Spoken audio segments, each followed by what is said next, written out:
कोणता? गंगा आणि जमुना, बरोबर. आणि तिसरी ते काही दिसत, 2 नदीचं सांगतो मी तुम्हाला. तिथं प्रयागराज का म्हणतात त्याला. तिथं यमुना नदी आहे. यमुना कोण आहे? भगवंताची पत्नी आहे यमुना, यमराजाची बहीण, सूर्याच्या आपल्या शनीच्या आपल्या कोणाचं यम आणि यमुना कोणाचे मुलं आहे? हा तर हे यमुना जी आहे, हे यमुना कोणाची मुलगी आहे? तर यमुना ही पत्नी आहे भगवंताची, भगवान, बरोबर, भगवान कृष्ण. तर यमुना ही भगवान कृष्णाची पत्नी आहे. आणि गंगा, गंगा कोण आहे? आता केलं. यमुना पत्नी आहे तर गंगा कोण आहे? गंगा कुठून निघाली? गंगा दासी आहे, दासी पायातून निघालेली आहे, चरणातून निघालेली आहे, चरणातून, अंगठ्यातून निघालेली आहे. सांगितलं मी, सांगतो तुम्हाला, भागवतात सांगितलं नाही का? चरणातून निघाली म्हणून, चरणातून निघाली म्हणून ती दासी आहे. मग यमुना चाललेली आहे, इकडून गंगा आलेली आहे. गंगा म्हणते, गंगा हात करून उभी आहे. ते म्हणते माता, कारण तू तर विष्णूजीची पत्नी आहे, मी विष्णूजीची दासी आहे, तर मी आता मला रस्ता दे, मी कुठे जाऊ? कारण यमुना चालली होती, इकडून गंगा आली.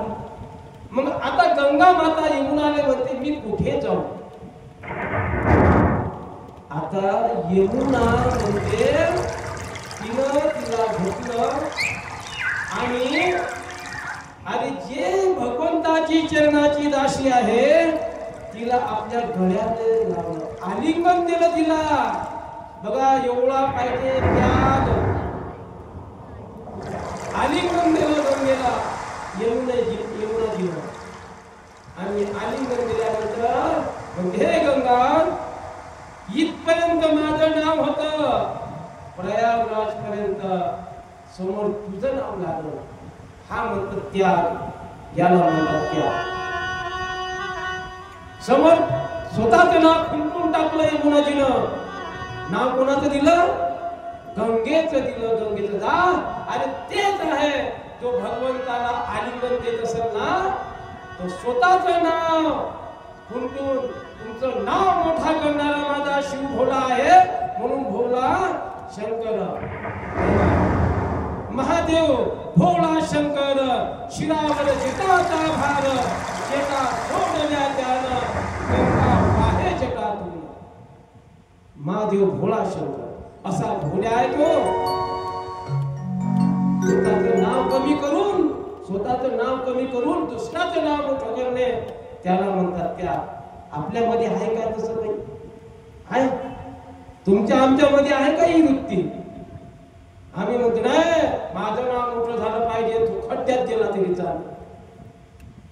मग जर लोकांना काय जाते आपल्याला, फाट डिमिटीवर भादर काय जाते माझ्या बापाचं, जाऊ दे माझ्या बापाला. तसं केल्यानं खड्ड्यात तो नाही जात. तेच आहे, तो नाही जात खड्ड्यात, म्हणणारच जातो. म्हणून आपल्या तोंडातून वाईट शब्द कधी काढायचे नाही, मी सतत. आणि गंगा ज्यावेळेस गंगा जटातून वाहे, महादेव भोळा शंकर शिरावर जटाचा भार, जटा सोडल्या त्यानं गंगा वाहे जटातून. जेव्हा जटेतून गंगा निघाली तिथं ते म्हणतात गंगा माता हात जोडून उभी आहे. काय माझं काय? हे लोक माझ्यामध्ये नाही का, हे लोक माझ्यामध्ये स्नान करतील, मी अपवित्र होऊन जाईल. शिवजी हर हर गंगे, हर हर गंगे, हर हर गंगे, हर हर गंगे, हर हर गंगे, हर हर गंगे, हर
सकळ पाप जातील भंगा. दृष्टी पडता ब्रह्मागिरी त्याचे नाही यमपुरी. त्याची यमपुरी हायच नाही दादा, यमपुरी हायच नाही. का वाचे म्हणता गंगा गंगा. आपले या मुखानं जर गंगा गंगा जर म्हटलं तर सकळ पाप जातील भंगा. भंगून जातात सर्व पाप. हा भोल्याचा आशीर्वाद आहे गंगा मातेला. गंगाजीला माझ्या भोल्याचा आशीर्वाद आहे. आणि सांगितलं का हे गंगे माझ्या शिरावर तू नाही का स्थानापन्न झालेली आहेस आणि तुला मी वरदान देतो.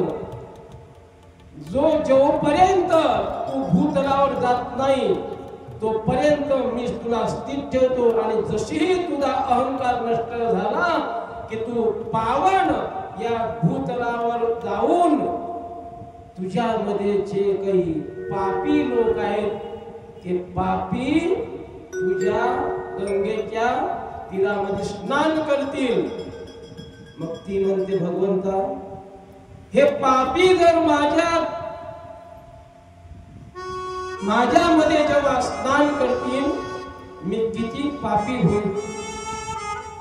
भगवंतानं वरदान दिलं जा गंगे तू जिथं तुझा संगम होईल कोणासोबत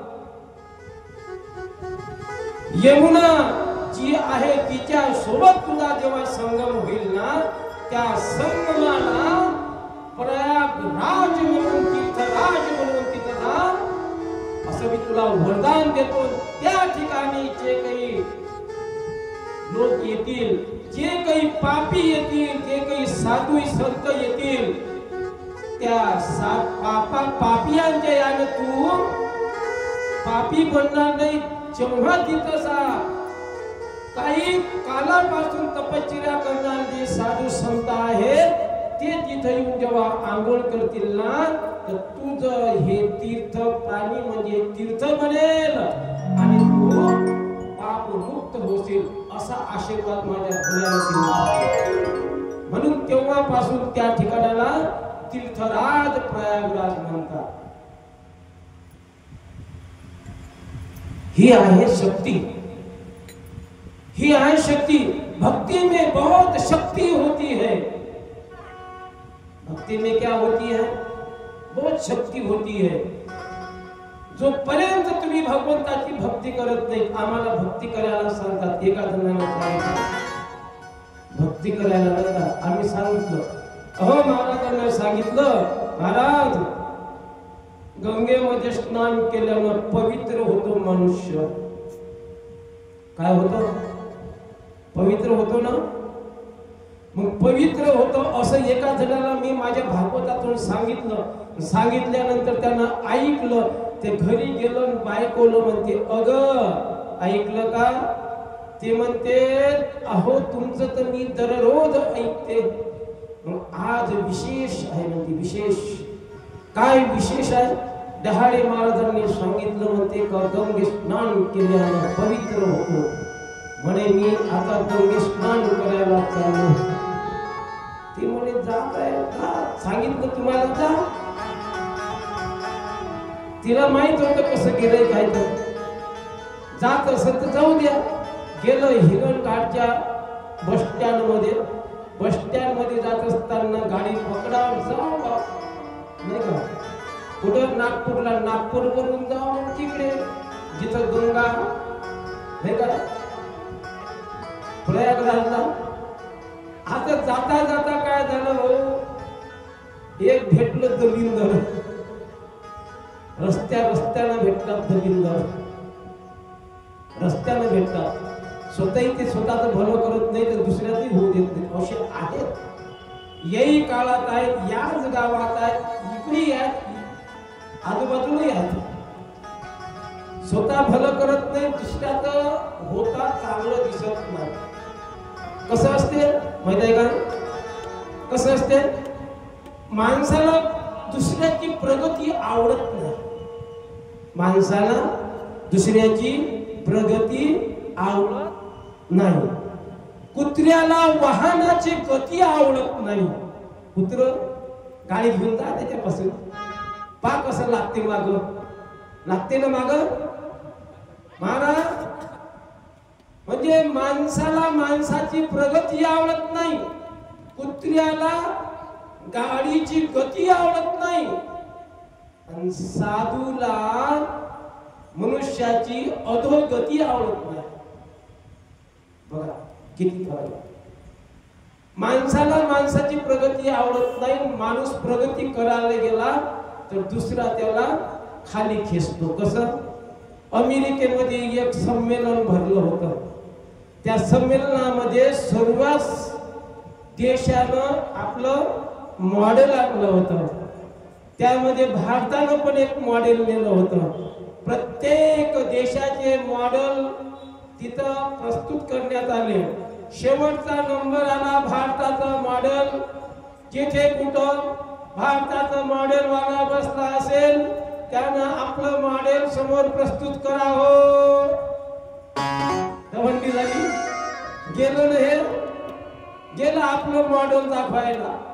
मॉडेल म्हणजे कसं होतं? एक डबा होता एवढा उंच. त्या डब्यामध्ये झाकण लावून होतं. त्या डब्याच्या आतमध्ये खेकडे होते. खेकडे खेकडे पाहिले का तुम्ही? पाहिले नाही? पाहिले ना? खेकडा कायले म्हणते? नसेल तर तुम्ही इकडून गेल्याबरोबर गुगल वर युगल करा. खेकडा दिसते मोठा, लहान मोठा असं टाका त्याच्यावर. खेकडा मोठा, मोठाही खेकडा, लहान लहान खेकडा. खेकडा काय? त्या डब्यामध्ये खेकडे भरून ते अमेरिकेमध्ये वाटी थोडी काय काय हे काय तर म्हणे थेच बरं आहे, थेच बरं आहे. हे काय, हे काय, हे क्या है? ते म्हणे ती बरोबर आहे. थांबा तुम्ही 2 मिनिटं, ते बरोबर दिसतं. आता भाऊ काय झालं? त्या खेकड्यामधला एक खेकडा लागला वर चढायला. जसा चढायला लागला तसा मागून गेला. धरली टोमली त्याची पाळला खाली. 4 घंटे झाले पण एक खेकडा बाहेर नाही निघून गेला. हो. मग अमेरिकेवाले म्हणे हे काय? म्हणे असं काय? तुमच्या इथं म्हणे प्रगतीवाल्याने इनाम आहे म्हणे, आमच्या इथं प्रगतीवाल्याला खाली फेकला आहे. दिवस गेला पण खेकडा बाहेर नाही निघाला. भाऊ झाकण लावायची गरजच नाही. खेकड्याच्या डब्याला झाकण लावायची गरज नाही. का निघायला जात एक दुसरा टंगळा उडते. तसंच माणसाची प्रगती माणसाला आवडत नाही. कुत्र्याला वाहनाची गती आवडत नाही. साधूला तुमची अधोगती आवडत नाही. म्हणून जगाच्या कल्याणा संतांच्या विभूती तेव्हा कष्टवती करून करावे. तुमच्यासाठी काय? आम्ही आमचा देह कष्ट तो तुमच्यासाठी. आम्हाला तुमची अधोगती आवडत नाही. आम्हाला माहित आहे तुम्ही घोर अधोगतीमध्ये जाणार. त्यामधून वाचवण्यासाठी हे फंडे वापरतात. यामध्ये होईल तुम्हाला. म्हणून आशीर्वाद दिला भोल्यानं, जा जेवढे काही तुझ्या ह्याच्यामध्ये पापी जेवढे येतील तेवढे स्नान करतील. पण जेव्हा संतांना जेव्हा इथं प्रयागराजला येईल त्याच्यामध्ये संतांनी जेवढं आंघोळ केलं तेवढी तू पवित्र होऊन जाशील. नाही का? हा आशीर्वाद गंगेला आहे. गंगा कशी निघाली, कुठून निघाली, काय करायला हे पुढे आली कथा तर सांगेल. हे भागवतातला प्रसंग आहे. आपल्याला भागवतात जायची गरज नाही. आलेला प्रसंग सांगत असतो मी तुम्हाला. म्हणून सृष्टी